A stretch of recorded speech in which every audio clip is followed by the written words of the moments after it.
So we have a theoretical framework for discussing cosmology, and we will discuss the experiments that tell us how we know what we know about the structure of our universe in subsequent lectures. But let us pause for a moment to see how the principles, the ideas, these Friedmann equations and their solutions apply to telling the story of our universe. And in this clip, we'll tell the story of the past. We'll talk about the future in the next clip. So let us remind ourselves of the Friedmann equation. Here is Friedmann's equation. We wrote it here in the form that we saw it. So this is h of t squared is given by 8 pi g over 3 rho, where rho includes the energy density contributions of both dust and radiation. There is a curvature term, and there is this strange cosmological constant term. Remember that we are going to account for this by replacing it with an equivalent energy density. So rho lambda is set in such a way that 8 pi g over 3 rho lambda is lambda c squared over 3. This is just some constant term on the right-hand side of the equation. And we're going to rearrange the equation. So now, with rho, this folded into rho, the equation has three terms: rho, curvature, and h squared. We're going to move the curvature all by itself to one side, and then the rest of the equation is that this term is equal to h squared minus 8 pi g over 3 rho, and rho is a sum of three terms: dust, radiation, and cosmological term. And we're going to assume that these are conserved separately. We'll talk about that in a second. First, looking at this equation, it should appear very familiar. If you remember the equation for our Newtonian dust world, if the energy conservation equation we wrote then had this form, it had epsilon over a squared is h squared minus 8 pi g over 3 rho of t. So these equations are similar, very formally identical, in fact. The only question is that when we solved the equation, the solution we found had to do with the fact that we knew the a dependence of rho. We'll come back to that in a second. At the moment, the equations are formally identical if you identify epsilon with this number minus k r0 c squared, where remember r0 is the curvature of the universe at the present moment. And this suggests that we do the same kind of rescaling we did last time. There is a critical value of the density, the one that makes the right-hand side of the equation vanish. Then it was the distinguishing point between a universe that expanded forever and a universe that crunched back. Here, that's not quite the interpretation of the right-hand side. What the sign of this right-hand side determines is the sign of the left-hand side, which is the curvature of the universe. So if this term, if this whole combination here is positive, if h wins over the energy density, then k is negative, and the universe is hyperbolic. We have a negative curvature universe that is infinite and open. Whereas if the energy density is sufficiently large to overcome h, then we have a case of a positively curved universe, like the surface of a sphere, that is finite in extent. Whereas if this is 0, if h squared is equal to 8 pi g rho over 3, then the curvature of the universe is 0. This suggests that we scale rho by defining the same critical density we defined there. In terms of this, we define an object omega, in fact 3, omega dust, omega radiation, and omega lambda, each of which is the ratio of omega I to omega c at any time t. Remember, omega c, the critical density, is determined in terms of the Hubble constant at that time. And then, in terms of all of these notations, if we define omega as the sum of all three relative densities, then the Friedmann equation takes this rather beautiful, simple form. Cosmologists, which for years had very little data to work with, are great wizards and well known for repackaging equations in order to attempt to get insight from them. And this is certainly going to turn out to be a very useful way to write the Friedmann equation. Note that to determine the right-hand side, which is a constant, we can evaluate the left-hand side at any time. So we can measure the Hubble constant today. We know it. If we could measure omega, then we in particular would know the curvature of the universe.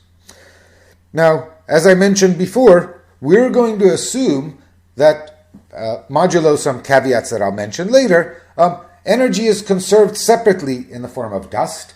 Energy in radiation is separately conserved, what that means is that there are no large-scale conversions of one form to the other, no large-scale particle-antiparticle annihilation into radiation, for example, or no large-scale absorption.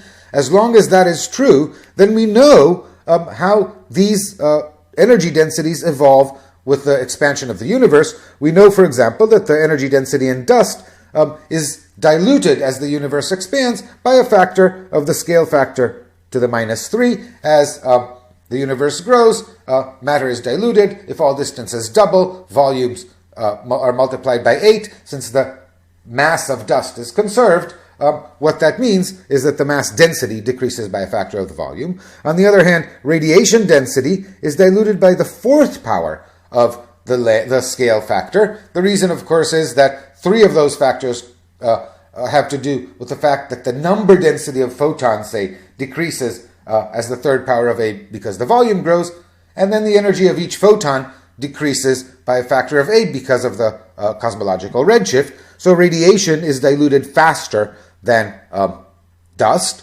And then what about the cosmological term? Well, this is a constant. It has no A dependence and no T dependence. So the vacuum energy density, the cosmological term, is not diluted at all.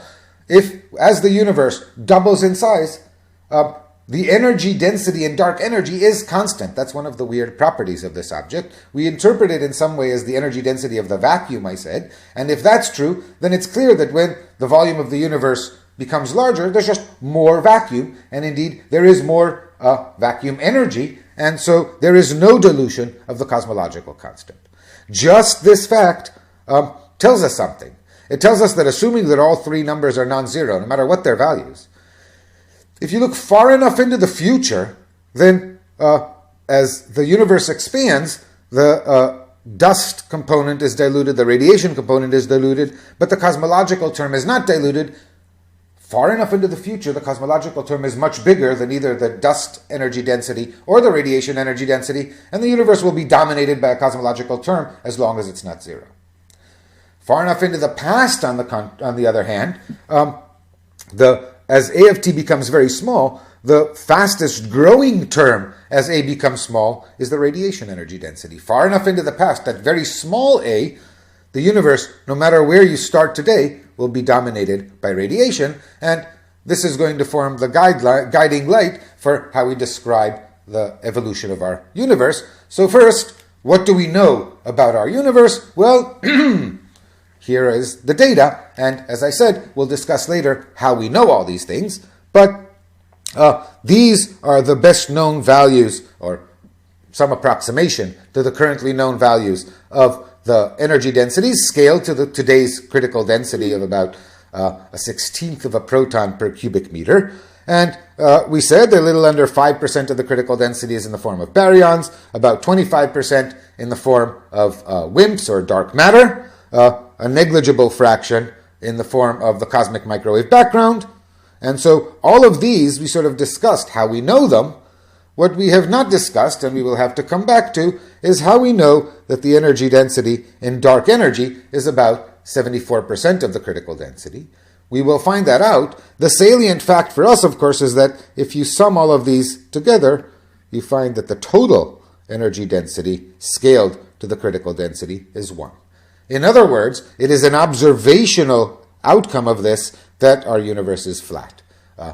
Perhaps it is to the contrary. We measured that the universe is flat, knew these values, and concluded this from setting omega to 1, but we will discuss it. Given all this, we can go back to the Friedmann equation. We can cancel out, very happily, the curvature term. This is 0, and our equation becomes h squared times 1 minus omega equals 0, or if we remember that h is a dot over a, then this is a differential equation for a. The dependence of rho on a is given here. I give you these 3 numbers. They are given on the next slide, and you can just solve the equation. Now, the solution is not too complicated. It's simplest to solve the equation when there's only one kind of a dependence on the right-hand side. Then we can find simple equation solutions that are easy to write down. So we're going to pretend, just for simplicity, that at any given time, there's only one kind of energy density in the universe. In the deep future, it'll be all cosmological constant, and we'll set radiation and dust to 0. at intermediate times, it'll be all dust, and both radiation and cosmological term will be set to zero, and deep enough into the past, it'll be all radiation. None of this is precisely true, but it gives us the flavor of the solution. And so let's start by looking into the past. Currently, the cosmological term outmasses dust by a factor of about 3. That means that if you look into the past, remember that in the past dust was denser, but the cosmological constant hadn't changed. When the third power of the scale factor was 1/3 in the past, then the density of dust would have been equal to the density of energy in the form of dark energy, and before that, dust dominated dark energy, and it certainly dominated radiation. And so for the epoch in the history of the universe, until the scale factor hit the cube root of about a third, which is 0.7, which corresponds to a redshift. Remember, z is 1 over a minus 1 over 1, or 1 plus z is 1 over a. So that corresponds to a redshift of about 0.4. So distant objects, but we've seen pulsars way beyond that, and supernovae beyond that value of z. So we've seen into the matter-dominated era. And if you use our model, then T0, the current age of the universe, turns out to be 13.7 billion years rather than the 8 that we found in a purely dust-dominated universe. So this model describes our universe rather more consistently with the ages of clusters, and that's pleasing. And the time that corresponds to this value of A, we have a solution for A of t. We can figure out at what time after the Big Bang A was 0.7, and it turns out that about 8 billion years after the Big Bang is the time that cosmological dark energy density was the same as the energy density in terms of matter. If you look at it here, set about A of about 0.7 at about 8 billion years.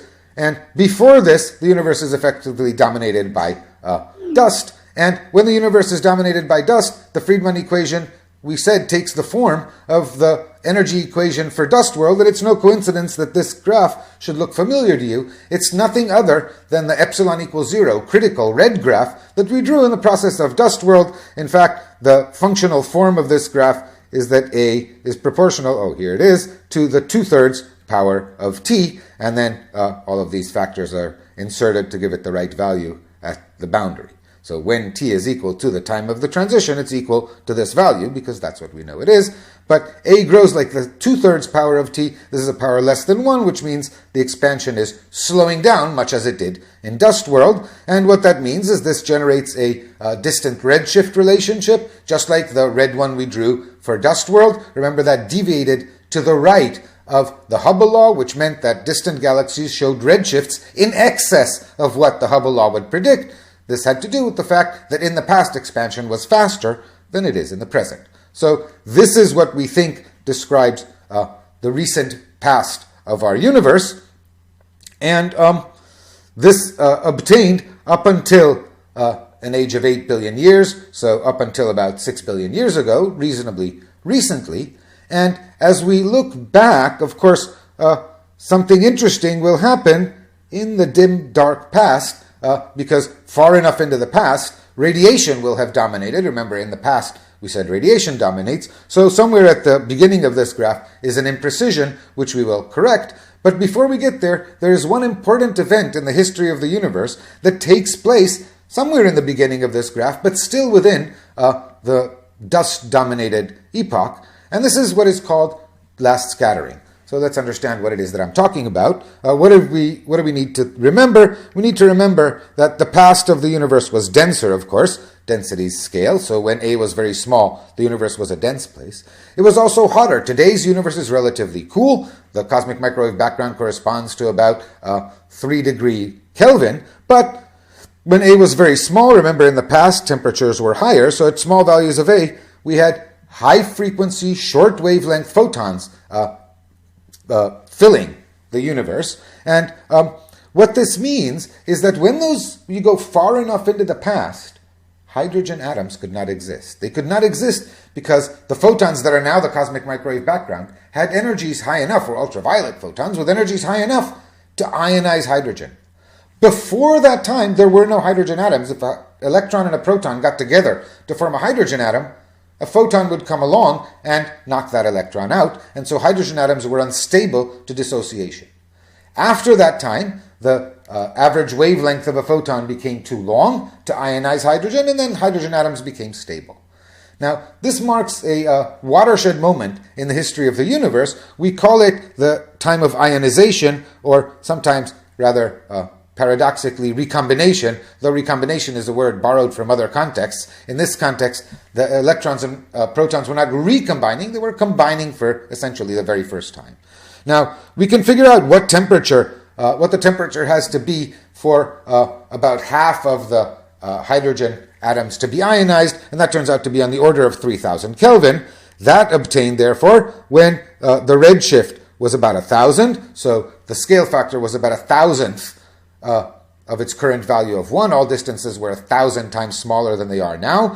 In our model, that occurred when the universe was about 380,000 years old, and something very important happened there. Because before this time, remember, the baryons in the universe consisted of a plasma, a dense plasma with a density of 10 to the 9, so 1 billion times denser than the quarter proton per cubic meter that we have now. And that plasma of charged particles was interacting, therefore, very strongly with the radiation field. Remember that in the sun, under similar conditions, a proton takes 100,000 years to penetrate the radiation zone, because a proton is absorbed and re-emitted and scattered mostly off of the free electrons in the plasma. So before the time of ionization, before this time 380,000 years after the Big Bang, photons didn't get very far. In fact, there was an efficient exchange of energy between dust or matter, baryonic matter in particular, and radiation, and the two were in equilibrium at the same temperature.